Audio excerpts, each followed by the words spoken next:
Bonjour à tous, c'est un ami en vacances au Japon qui m'a donné l'idée de cette nouvelle vidéo. Il m'a envoyé une photo d'un vendeur de couteaux et me dit qu'il pleut presque tous les jours. Je vais donc réaliser un couteau japonais avec une lame Damas motif goutte de pluie.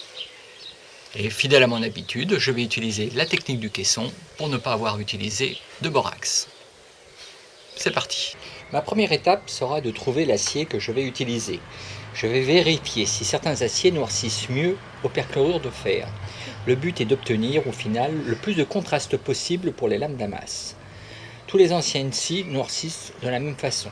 Je choisis donc la lame de scie la plus épaisse comparable à l'épaisseur de fer plat du commerce que je vais associer. Je découpe la lame de scie à la même largeur que le fer plat. La largeur correspond à la largeur du caisson. J'enlève toute trace de rouille. Je découpe le futur caisson à la longueur choisie, ainsi que l'acier de la lame de scie et du fer plat.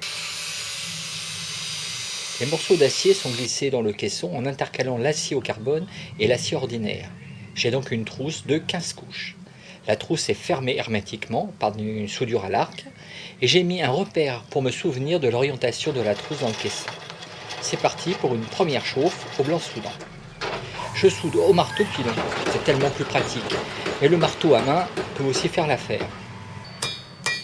La billette obtenue est allongée pour obtenir de quoi faire les deux couches d'une nouvelle trousse. J'ôte la couche de calamine. La nouvelle trousse sera donc constituée de 2 fois 15 couches externes qui entourent une lime en son centre. Mon deuxième caisson est terminé, je vais pouvoir passer à la forge. Je réalise la deuxième et dernière soudure de ce Damas.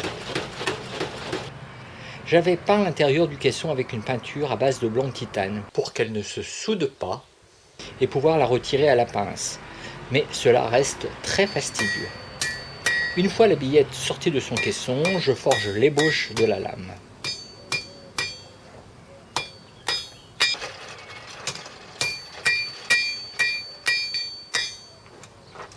Pour cette ébauche, je garde une épaisseur minimum de 4 à 5 mm.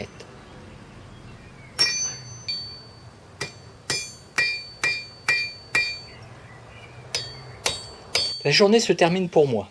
Repos également pour la lame, avec un recuit dans la forge mouvante. C'est au cours de cette deuxième étape que le motif goutte de pluie va être créé. Je pense que c'est un des motifs les plus faciles à réaliser. J'espère que la suite de cette vidéo va vous le démontrer.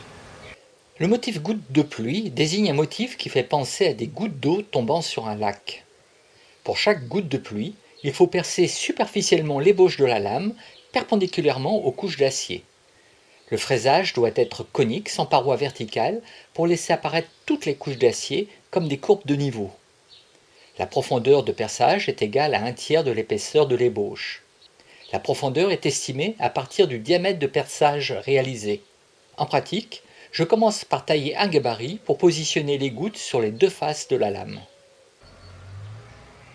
Je marque les positions des perçages. Je les pointe.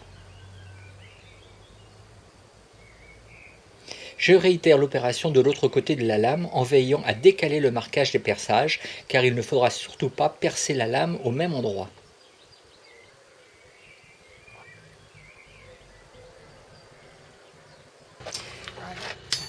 Je reprends le forgeage avec pour objectif de faire disparaître les trous de fraisage et étirer l'ébauche pour en faire une lame utilisable.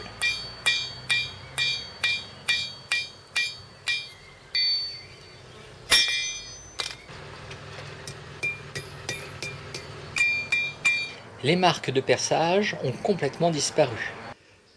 Je trace le contour de la lame pour avoir un style bien japonais. Je détourne la lame et la ponce grossièrement. Prêt pour la trempe, j'opte pour une trempe sélective, suivie d'un revenu. Ensuite vient la phase de meulage, polissage, en prenant garde que la lame ne chauffe pas trop. Et bien sûr suivi de la révélation des motifs aux perchlorures de fer. Le motif de gouttes de pluie est bien visible.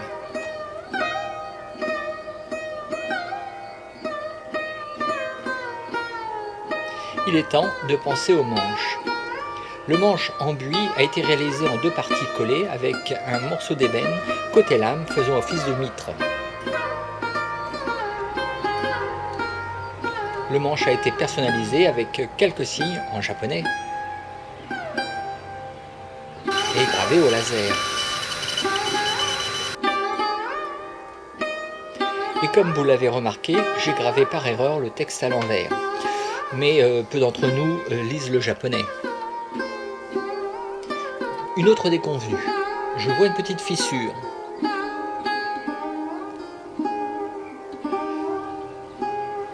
C'est raté. Non, j'ai recoupé la lame, c'est dommage, mais c'est mieux que rien.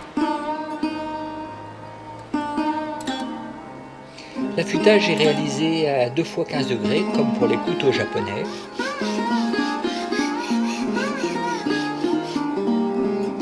Je n'ai plus qu'à coller le manche.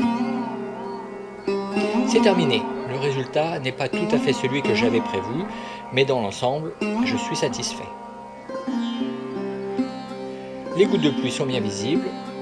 La mission est donc accomplie. Voilà, c'est terminé. J'espère que cette vidéo vous a donné envie de réaliser vos propres couteaux. Si vous connaissez des astuces, n'hésitez pas à les mettre en commentaire. Et je vous dis à bientôt pour une prochaine vidéo.